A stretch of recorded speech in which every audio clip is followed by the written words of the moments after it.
Welcome to Women on Air, a weekly show about women, feminism, and social justice, brought to you by CFUV's Women's Radio Collective.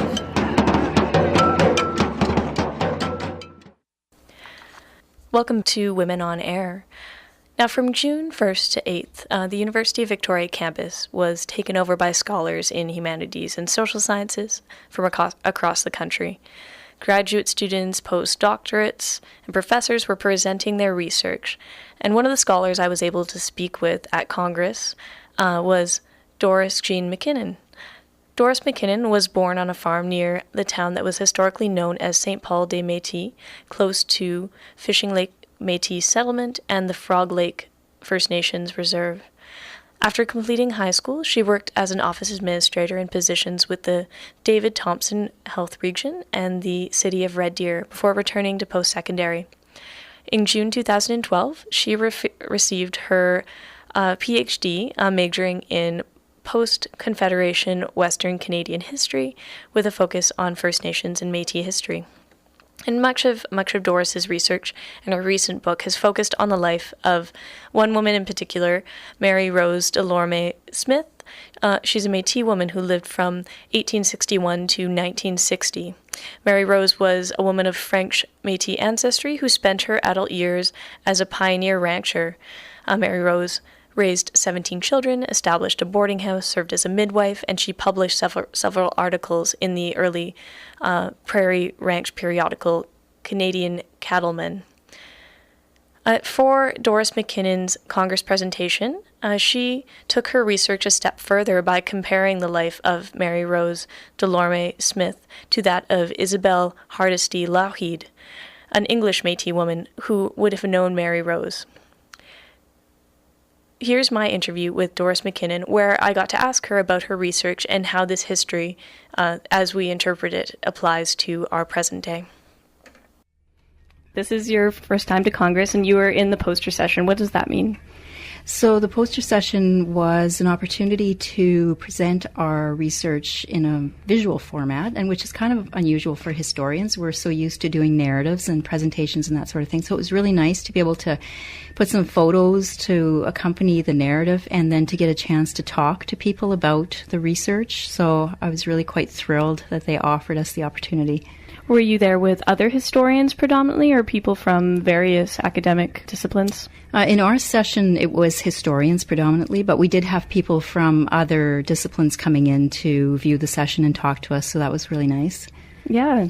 And now what was the title of your presentation? My presentation I entitled A Frank Discussion, Isabella Hardesty Lougheed and Mary Rose Delorme Smith.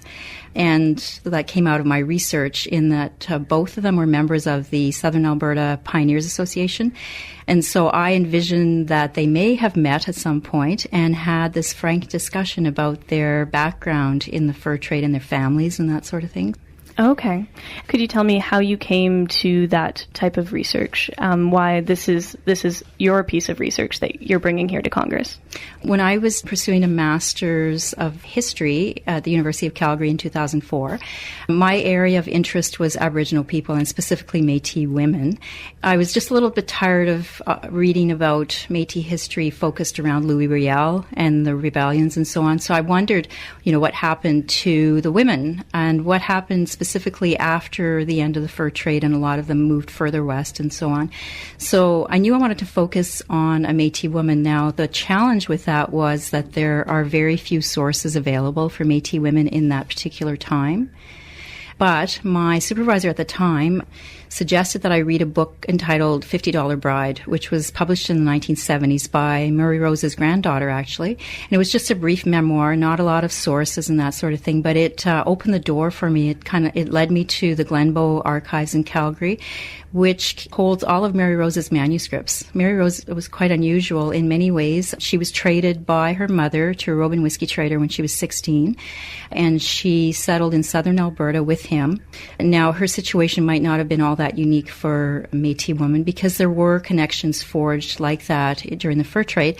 But what was unusual about Mary Rose was that she actually wrote about her experiences and left documents. Her family left her manuscripts at the Glenbow. So I was fortunate to find those manuscripts, and that's what I based my master's thesis on, and then my subsequent book was based on my master's thesis. Yeah, and you mentioned who Mary Rose is. Who is the other woman that's the subject of your presentation, Isabella Lougheed? When I carried on and I wanted to continue with Mary Rose, the research on Mary Rose, when I did my PhD at the University of Calgary, I wanted to compare her. Mary Rose was French Métis, and I wanted to compare her to a Métis woman of the HBC, Hudson's Bay Company tradition. And so that's when I came across Isabella Hardesty Lougheed, who's actually our former premier in Alberta, Peter Lougheed. She is his grandmother, and she was Métis as well. And so it was just an opportunity to compare their experiences after the end of the fur trade and how they kind of recreated their personas, in a sense, to fit into, the incoming settlers, to fit into that society. Mm-hmm. So, yeah. And then, as the title of your presentation is A Frank Discussion, can you tell me about the discussion that you had imagined that Isabella and Mary Rose would have? Yeah, when I first started researching Mary Rose, it was a surprise to me to discover that her family members, her uncles, were Louis Riel's soldiers, because she had not written about that at all in her manuscripts, which was understandable because she was writing in the early 1900s. And so with Isabella, her uncles actually fought on the side of the government. So when they would have met, probably in the Southern Alberta Pioneers Association, I imagined that they might have talked about their families, their extended families' experience during those times when the Métis were struggling to defend their land. So I just imagined, what they might have discussed. And in fact, it's not all my imagination, because I did base it as well on some of the things that I read in Mary Rose's manuscripts. And also Isabella, although she didn't leave written documents, she did give some interviews to some contemporary newspapers at the time, and she talked a bit about her perceptions of Aboriginal people at that time. So, I think that along the edges, sometimes of history, it's not always pretty. And in order for them to feel that they could fit into the society, sometimes they would use some kind of what we would consider, racist comments about other Aboriginal people. So, some of the comments that I have on my poster were actually things that I had run across in documents about them. So, okay, yeah. Yeah, and I guess as you're talking about this, I'm wondering too, history, it always does connect back to the present. In researching Isabella and Mary Rose's life and the conversations that you imagine they would have and the lives they would live, do you think that there's anything particular you would take away that as connected to our present day lives, or that informs our present day lives? Well, I guess, one of the things that stood out for me with both of them was that, I sensed that they suppressed their ethnicity and, as a survival tool. Mm-hmm. But what was interesting was that, and especially I get this from talking to descendants now, was that there was a real pride in their ethnicity that did survive. So obviously that was in their home, that, they still privately, they harbored that pride. And it survived because now some of their family members, are quite openly very proud about their history and have really gone to great lengths to preserve that history. All the pictures in my book were given to me by Mary Rose's grandchildren, and one of them just recently ran to become the head of the Métis Nation of Alberta, and he quite proudly shared a photo with me of him as a child wearing one of the buckskin outfits that his grandmother made for him. And so I guess that's what I would say is, sometimes when people are, have to do certain things to survive, it doesn't necessarily mean that they've abandoned that identity and that pride in their culture and so on. Mm-hmm. Yeah. Is there anything about Mary Rose or Isabella's life that we didn't touch on that you wanted to mention briefly as something that you just found really interesting about their lives that you think the listeners would want to hear?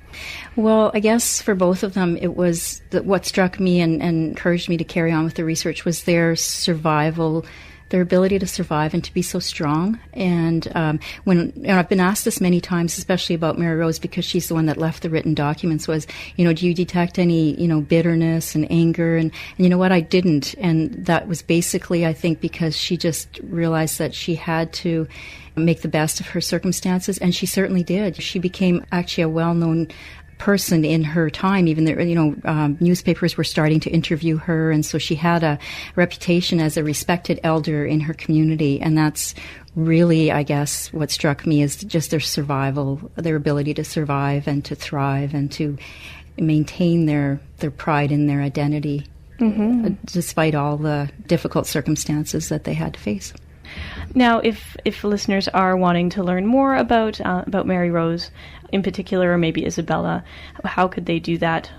Well, I do have a website that it's www.dorisjeannemackinnon.com, and on that site you can actually find a link to the book, my current book, and also I've done a recent publication that should be coming out shortly on Isabella in the Canadian online dictionary. That's just a brief biographical text on Isabella, but I'm also hoping to publish my book next summer on both women, the comparison on both women.